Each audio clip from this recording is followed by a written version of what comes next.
Yo, what's up guys? Today I am bringing you an educational video and I'm going to be showing you how to use the OKX exchange platform.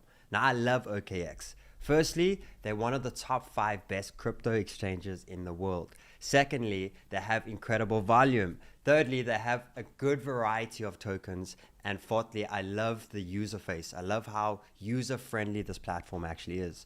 Now for me, I teach you guys how to create businesses, and I teach you not to have all your eggs in one basket. It's good to have multiple exchanges, and OKX is one of them.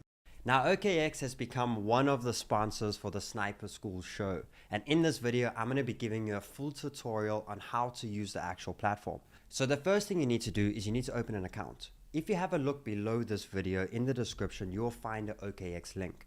You want to open an account with that link. Now why? Firstly, you get deposit bonuses. Secondly, you do get discounts on trading fees. But then we offer a lot more. Now Crypto Banter has a very powerful Discord.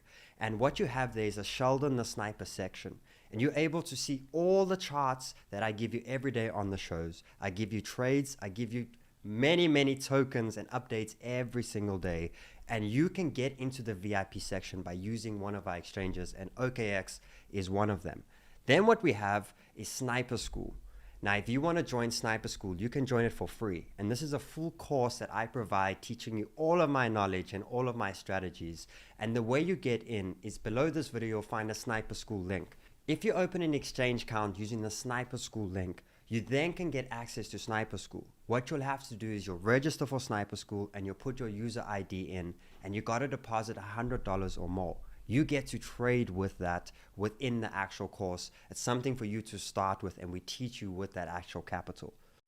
Now, once you've clicked on the exchange link, you're then going to open an account. You're going to give an email and a password, and you're going to create an account. And then we're going to jump onto our dashboard. Now that you've created an account, it's now time to sign in. And once you've signed in, you'll then come to your OKX dashboard. Now, the first thing you want to do is you want to know all your account details. If you have a look at this little icon over here, you will then find your email and a user ID. If you want to get into Sniper School, that's the number that you'll put in when you're registering for Sniper School. Now below that, you have an overview section. This is where you can track all of the funds in the exchange. Then you have security, very important. Right now, it's an email and a password. That's it. If someone finds out about that, they can just get into your account. So you want to add a secondary line of defense, and you have 3 of them. You have the Authenticator app. You have 2-factor authentication. This is the one that I'm going to show you. This is one that we like to use. And then you have the anti-phishing code. Now, the 2-factor authenticator, you need to download the Google Authenticator app on your phone, which you'll find in your Apple Store or your Play Store. And then what you're going to do is you're going to turn on. And what it's going to give you is a code to scan, and it's going to give you a backup phrase.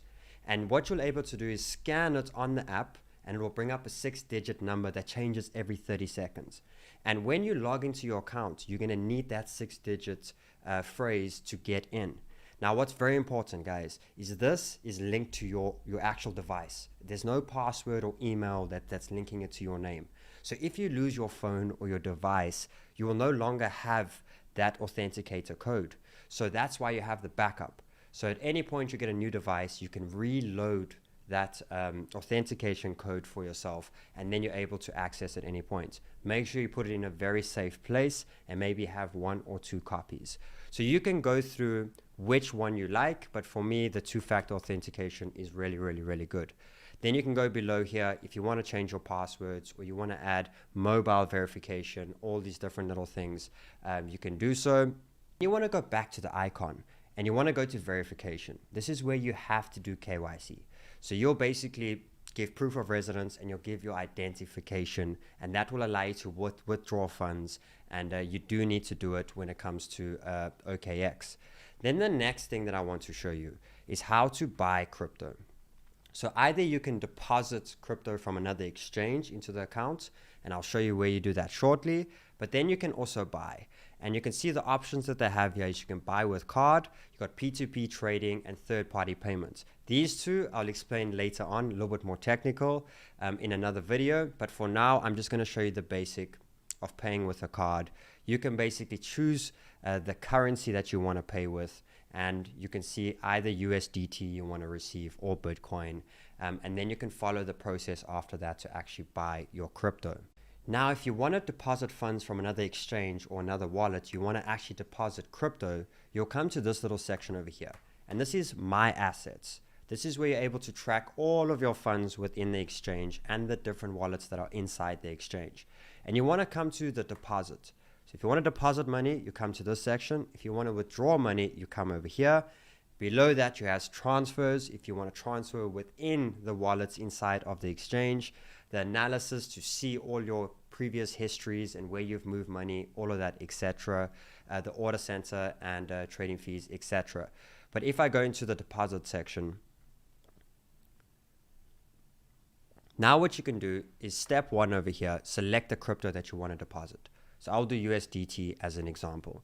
Then you need to choose the network. So for us, we usually use ERC20, Ethereum, but you can choose which one. Now remember guys, wherever you're sending from, just make sure you select the correct address for the correct chain. Very important. But then you'll have the ERC20, you'll say next, and it will basically give you the code. Here's mine. If you want to send me some money, no problem. Thank you so much. But you can copy this. Make sure you get it correct. Please don't miss a letter. If you miss a letter and you send funds, you will not get that money back. So very important. And once you have done that, you will then see the funds reflect in the My Assets column. You click over here and you can then see the assets. And right now I'm sitting with a lot of money of up to $105. And this is great guys, because you can see what is sitting in your funding account and what's sitting in your trading account. And then you have the recent transactions as well. And what you have on the right here is seeing just the different views of what tokens are inside of these accounts. So now you have an understanding of tracking your assets and depositing. And remember, if you want to withdraw, you come to this section over here and you do the same thing. You'll choose the correct chain. So what crypto do you want to withdraw? You will then choose on-chain. You will then put the address in. Make sure you've selected the correct chain. So if it's ERC20 or it's TRC or anything like that, make sure that that is correct. And then you'll be able to withdraw. Now remember, KYC. That's how you're able to withdraw. Now you understand the basics. You understand how to put security. You know the overview section. You know how to track your assets, and you know how to deposit and withdraw. Now it's time to actually look at some trading. And I'm going to be showing you the spot platform trading. Non-leveraged, there will be another video that will explain the leverage for you. But all of this stuff up here, you can go do your own research and go see all that the platform actually offers you. But I'm going to be showing you 2 main sections under the trade. So trade is where you actually do the trading. Now below that, you have a spot account. This is the one I'm going to show you. And then you have the demo trading, which is incredible. So it's not real money, but you're able to go practice and you're able to actually trade with the current market that we're in at the moment. And it's a great way to dip yourself into crypto and get a little bit of a feel before you start putting real money into the game. So let's go into the spot. So if you jump in over here, now it's so important to just keep this nice and simple. Guys, you don't need to make it technical, and there's a lot going on here, but just keep it very simple. So the top left is the search column, or where you want to find what token you want to trade. Now we use a lot of tokens. We trade it to the pairing of the USDT. It's the best, well, the most high volume stable coin that you get. And there's many different pairs and many tokens that you can trade to it. But if you click there, make sure it's on spot, and then you can choose the token. And then what's really nice is you can even star the tokens that you want. And whenever you click on the favorites, it will bring up only those tokens. So you can go star exactly the ones you want to trade. But this is how you will find your token and how you'll select it. Then next to it, you'll find the chart. Now the charts are very nice on this platform because it's very similar to TradingView. The way I use it is, TradingView is my place where I can be messy and I can try to figure out what I'm thinking the market's going to do. And then I like to keep this chart nice and clean. Where am I buying? Where am I putting a stop loss? Where am I putting take profits? These sort of things. So if you have a look over here, make sure it is on the TradingView section, and then it will allow you to use all the tools. So you can use the same tools as TradingView, where you can put trend lines in play, you can draw, you can put basic alarms. All these little things is what you can actually do. Then on the top of that, you have the time frames, all the different time frames on whichever one you want to actually be trading, and it works very similar to TradingView. On the right of that, you have the order book. Remember, if you're buying from someone that's selling, and if you're selling, you're selling it to someone that's buying. Very simple. And then you have the last trades, showing all the previous transactions that's happening live right now.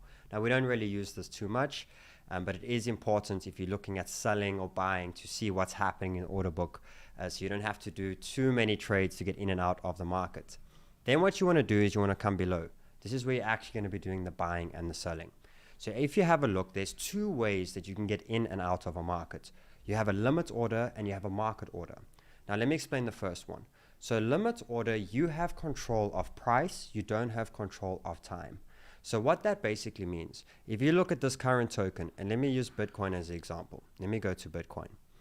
If you have a look over here, right now Bitcoin's sitting at 23,691. But let's say I'm thinking it's going to become a little bit cheaper. I want to buy it at 22,000. So it means I want to be selective of the price that I want to pay. Now, how could I buy it for that price? Only if there's someone that's willing to sell at that price. So that means if price comes down lower to that area of more or less where I want to buy and there's a seller, I'll able to make the transaction, right? So what you're able to do is you're able to put an order in the books where you can say, I want to buy a specific amount of Bitcoin at 22,000. And if there's anyone that's willing to sell at that price, the transaction will go through where you'll use your USDT and you will get your Bitcoin.